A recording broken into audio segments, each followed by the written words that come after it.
Hey guys, welcome to part 2 of my interview with Dr. Khuthala. I hope you enjoy it. I can imagine that, like having to go house to house, the rejection that you Yes. found, and having to remain humble because you want the next person to actually buy from you. So you cannot allow that. You to can't be actually- angry. You can't have like temper that why are you not buying and stuff. Because I remember this at the time. Oh my God. You're making me cry. I remember this at the time my mother was like, my mother was also selling meat, cow meat, like, you know, the heads. I don't know how to you call it in English. So my mother will wake up in the morning. We didn't have a watch at home. So there was a house next to us, not really next to us, but it was when you open the window, you can see the window for that house. So that was our watch. So when I woke up and then I opened the curtains and then it's still dark in that window, I know it's still like late. It's still at night. When I open and then it's there's a light, I have to wake up my mother. So my mother has to go to town and then buy that because you need to be there early because they get finished. So I remember my uncle used to peel the skin and chop it for us, and then we cook it and then we sell it. So I remember this at the time, my uncle was like, he's tired, he won't do that, all those things. And then I told my mother, I think I was 11, that don't worry, I'll do it. So my mother went to town, bought the heads, and then came back.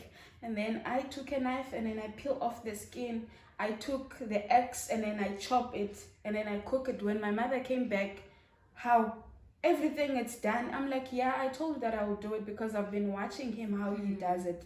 So I know how to do it, even if I've never done it, but I know what to start, where to start, and so we'll sell that meat. But to summarize everything, the way my mother taught us, it's like everything you work for, and you need to be humble of what you have now. Yo, your mother gave you a gift. Yeah. Like, wow. Okay. Next. Okay, so now you are at UCT. Yes, as an intern. How is UCT? Okay, when I came to UCT, to be honest with you, as I walk into that department, I was like, Lord, everything that you said you will do, you do it on your right time. Because I've been wanting to go to UCT and stuff, and you know the fear of the unknown. So, but then as I walk in there, I met Professor Dandara. And then Professor Dandara was like, oh, okay, so you guys, it's 3 of you. So there are 2 other interns that are coming. So we sat in I think it's a tea room, they call it a tea room. We sat there, like waiting to be allocated to different PIs, like supervisors.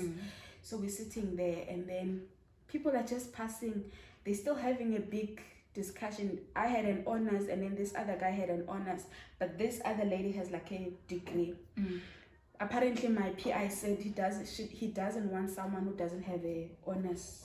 You understand? Okay. That was like discussing background, like who to take who. And then at the end of the day, I was chosen by my supervisor. So, and then I had a mentor. I don't know whether you call it a mentor or you call it a bench supervisor. I think it's a bench supervisor. That's correct. So a bench supervisor is someone that will show you what to do and then you report to your PI. So Gift was my bench supervisor. And then he was born 1st July. I was born 1st July. Oh, wow. And then he was born 1991 and I'm born 1991. Sure. So what a coincidence. So he was my bench supervisor. To be honest with you, he taught me, not spoon-feed me, but he taught me like all the skills. I can solve anything, even if I don't know what's going on, but I can solve a problem because of the skill that he taught me, like troubleshooting. Like he was not spoon-feeding me, but at the same time he was giving me direction. Like, have you ever looked at this? How do you think about this? Just think why it's not working. You know, like in the lab you have a lot of things that just fail, fail. And he gave me like the skill that I can use it anyway. Like even if I don't know what's going on, but the skill that he gave me, I can do like anything. So that's where yeah, I went, like how I went to UCT. So I don't know if you want me to continue how I went to masters. Yes, let's continue with that. Oh, okay. So then what happened is that Gift gave me a task. So I think it was a task. They thought it's gonna take me 3 months. Then I did it for 2 days. Oh wow. And then he's like, how? If you are done with this, what am I going to give you then? And then they kept on giving me like small tasks, you know, like interns, how interns are treated. Not in a bad way, but you know. I get so you. they said, okay, do DNA dilutions. And then they gave me, I think it was about, I can't remember how many samples, 200, I can't remember. So Kamu was the other student in our group. Kamu was like, okay, you can do DNA dilution for me. These are the samples. And they thought it's going to take me like a while, like for them to think of the next thing I would do. Then I did that for like a day and then I was done. And then they were like, oh, okay. I think Gift went and report to my PI because I was not like directly communicating with him. I was communicating with Gift. Then Gift will report to my PI. And then my PI was like, give her a project. Don't just give her like small thing, give her a project. So they gave me this project to try to find out the frequency of sickle cell disease patient in Africa. So you had to do like a whole proposal. So yeah, it was a whole project. So I did like a whole proposal, whole like planning and stuff. Gift helped me how to do it, like, because you know in honors ed you don't pay attention to everything, you just do it, there's pressure and stuff. So he showed me like the proper way, so I did that. And I finished my project within 3 months. My project was done. And then the time was moving, and then our internship was ending the next year. And then Prof was like, can you ask her to meet me? And then I went to meet him, and he was like, yo, you've done like impressive work at a short space of time. And I was like, this PI was not meeting me any day. Like, I think it's about 6 months now, but I'm starting to meet him. It's like, yeah, I know you've been meeting Gift, not me, but I know your progress. So I know that you're doing well in the lab. I was like, oh, okay.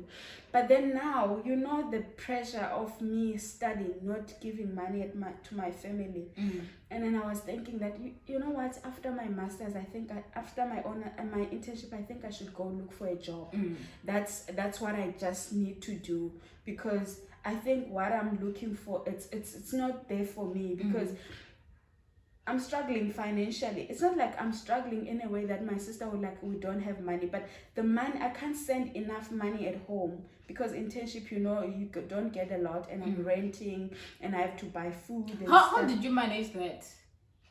Like how do you manage, like, you have to pay for transport, you have to pay for rent and everything, and then still send money home? Fortunately for me, I was staying closer to campus. So I was staying in Mowbray. So it's close to campus, and I was just renting a room inside a house. So it was not that expensive. So, and for me, it was not about lavish life. It was about me getting money, sending something, even if it's not a lot, but sending something at home. And when I was about to finish my internship, I look at my sister was doing grade 12. And I thought, I need to go like look for a job. I can't expect my older sister to pay for my little sister because she struggled with me. With you. You understand? So, and then I told Prof. Ambrose that I think I will look for a job next year. It's like, actually, you just told me this. I was just thinking to like about you, and then I wanted to tell you that I want to take you for masters, because things that you have done, they just impressive. I just want to take you for masters. And then I told him that I don't have funding. So like, don't worry about funding. I'll fund you. Just apply for NRF. If you don't get NRF, then I'll fund you. And then I told my older sister has always this thing that, do it, like every opportunity that you get, make sure, because it won't be there the next day. So I told my sister, because I told my sister with like, I was ashamed, because I'm telling her that I'm not going to work. I'm going to study again. So people, they were talking like, yo, you've been studying, we thought you'll be working and driving your own car. Even my friends and people that I went to high school with, they are working, they're driving their own car, but I'm still broke. How did you feel about that? How did you even deal with that pressure? the pressure will be there, to be honest. I don't want to like say no, I didn't feel pressure. The pressure was there. I remember telling my sisters, like, I think I'm wasting time. People are buying cars. My sister is always a strong person. I feel like God knew that she will carry us like up to this day. So my sister was like, you know what, you go to a restaurant, you go buy food, and the person that comes after you will get food. And when are you still waiting for your own food? Because your food is special. They're doing it in a special way. So just wait until you get to a point where you said, this is where I wanted to be. I really appreciate your sister's support, because so many times, because your sister's like your parent to you. Like our parents are like, go and work, like bring money home. Why are you in school for so long? But then for you to actually encourage you to go back to school, knowing your financial situation as well, like that's amazing. For my sister, I feel like my sister, without my sister, I think God knew when he was taking my mother. He knew that there's a support structure, even though there won't be mother and father, but there's a support structure, because my sister supported me. Like if I say no, you know what, I think I will do PhD, because I'll get to that story. Everything that I said, okay, I think I'm going to this level, he'll say, go for it, because next day it won't be there. And for me, I was worried that I need to go work, and then my little sister need to go to school. And I also want her to go to school as well, because she has grade 12. I think she also want to do something as well with her life. So that was my worry. And it's like, don't worry about me, we will survive. If we had survived the challenges that we've been through, this is nothing, just go for it. So I told Prof that I need to speak to my family about it first, and he's like, okay. It's like, but I don't advise you not to take this master's. You will come 2 years later, 3 years later, I won't be here to give you this opportunity. So I spoke to my sister, and then my sister was like, take it. And then I said, okay, I'll do master's with you. And in my master's, because I was hungry for this opportunity. I took my master's so serious in such a way that I finished my master's within a year. So I was just working, like making sure. And at that time, my bench supervisor gift was done with the PhD. And at that time, he just left, and then I had no bench supervisor. So I was supposed to supervise myself. And Prof was like, you can do it. And then I was doing it in a way that I don't have a support. I have to do it myself. If I get a challenge, I must make sure that I ask people, I read about it, I research about it, so that I can just pass that challenge.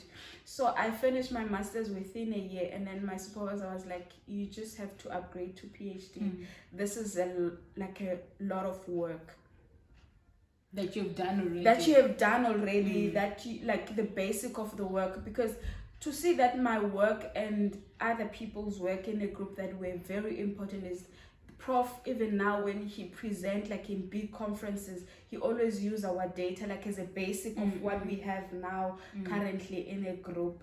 So I upgraded for PhD. And this time around, I was scared to tell my sister. I didn't tell my sister. No, we continue with this. So because to me, I was convinced that if I upgrade, I won't do that whole term for PhD, then I'll do 2 years. So it makes sense. There's no difference, it's just 1 year. So I'll just come up with a plan when she asked me what's going on. And then I apply for upgrade, and then I presented my proposal to the board. The board were like, even what you're proposing, it's a lot already, so we think you must cut 1 or 2 things. And my PI was like, I know how you work, let's not cut now, let's just cut later on when we see that you're not finishing. But let's just go for it and do everything. At that point, I was like a key lead in our lab, in our group. Everyone that is coming for like supervision, I was supervising student, I was supervising visiting student, honors, master, PhD. I was just starting PhD, but I was supervising PhD student. Not that I know a lot. It's because things that I have done, it's things that PhD student needs to do, like go through. So I had experience on that. Like, okay, sorry to just get in there, but you You are flowing, man. Like, I can't keep up. The way you, like, for me, masters was a lot. It was like, I was climbing, you know? But the way you're explaining it, like, it's like you were cruising. No, I was not cruising, to be honest with you. That's why I tell you that where you come from, I think character building, like my character or the thick skin that I have for challenges, it doesn't shake me like easily. Because I had challenges during my master's where I would write a paper and then it will come red. You know the drill. It will come red. Yeah. And then I was like, I thought I wrote this paper so well, you know. So I had those challenges, and then challenges that I don't have enough money. You get depressed over like small things. I had that, but my aim was to finish this because I know the impact it will have in my family. I also had like problems like any other student will have problems, challenges, you know, like you want to go out but you don't have money. So I will have that, but to me it that didn't matter because I knew the end of whatever that I'm doing now, it's gonna be a huge impact. Because at that time, 2017, I started traveling, presenting my my project. I remember the first time I traveled was going to United Kingdom in London. Oh my God. How long were you there for? I was there for a week. So fully paid, the flights, hotels, everything. And for me, I think my supervisor like also gave me like a thick skin. He's not that person that you can go and cry and say, I don't have funding for this, I don't have this. Like he's that person who doesn't entertain that. He just wants you to go out there and look for money. So for my trip in UK, I went there and looked for money. So I got funding from NRF and UCT. So I went there to present. On my way there, like when I was waiting my next flight, I think it was in Ethiopia, I got a message that I've been selected for H3 Africa to go to Mauritius. When I just come back from London, I was like, oh my God, this is what God has in store for me all along. So I went to present my project in London, and then I came back. I didn't win anything there. Then I came back, went to Mauritius. In Mauritius, I came second for my presentation. Wow. So like that's where I was seeing the fruits of being patient, waiting, working hard. And then after that, and then I was just going traveling. I've been to Mauritius, I've been to Paris, I've been to USA, I've been to Egypt. Like I've been traveling. I've been to Ghana, Nigeria. I've been to what's this other one? It's not Malawi. What the other one? Mali. I've been to Mali as well without paying any cent. It's just that I get money for me to travel. So I get money and then I travel and I present my project. Just to know that I was scared of presentation, and then I, like, you know, the story that I told you about, like trying to put things in a right order, in a right way. So yeah, but it's by the grace of God, I will say. So when you traveled, was it for master's and PhD in both? Yeah, because remember I told you that I did my master's for a year, and then I think around October during my master's year, I was upgraded to PhD same year. So it was within that range. Okay, so now you know, all the questions that I had for you, they just, based on what you are saying, they've just been answered. Like one of the questions that I wanted to ask you was that what made you so great? But okay, you know, answer this. I have an idea, but just answer this. I think what makes me so great, it was like the aim of why I'm doing this, and just working hard and making sure that you grab every opportunity that it comes your way. So I think that's it for me. Like I can see you a hard worker. Like I would love to have someone like you supervise me. Like you have that drive, and like for me that is so inspirational. That drive to actually go for it. Yeah. Just go in there. There's no time for crying. Like you cry when you go to bed, and then just come back, and the next day it's a new day. Do it, go for it, and then And then when you're doing all this traveling and all this, where is the relationship? Are you dating? You know, dating. Do you even have time for relationships? I was not dating when I came to Cape Town. I think 2015, 2016, I was not dating. Then I started dating 2017. Were you doing your PhD now? 2017 I was, no, June, before I upgraded for PhD.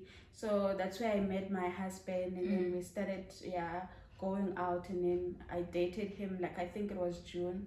So when we started dating, and he was a supportive boyfriend, to be honest with you, because when I said I need to travel and go this place, I know it's difficult actually for men, like, to trust that are you traveling for school or you're traveling for something else.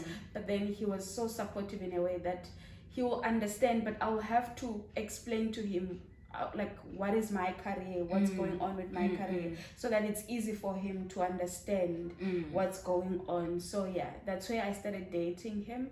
And weekends I will get time, sometimes I won't get time. And he was understanding. Yes. So I think when you just do your page, you just need to get someone who's understanding. Yeah, you need to get someone who will understand your field, how it works. That sometimes I can go to the lab and come back at 10 p.m. It's not like I'm going there to like just sit around and and sometimes you have to go to conferences, you have to go to conference dinners, and it's not like you going there to flirt, you're going there just for school. And some of the collaborators, they will see your work there, and then try to support your research. Okay, I now want to talk about your work, the work that you do now, or that you're going to do now, which is amazing. Congratulations on that. Thank you. That is like that. Like I don't know anyone who's actually at your age who's become like a senior medical scientist. I think that is amazing. How did you get to that point? Guys, I hope you're enjoying this part. Please look out for part 3 for this episode with Dr. Khuthala. See you soon.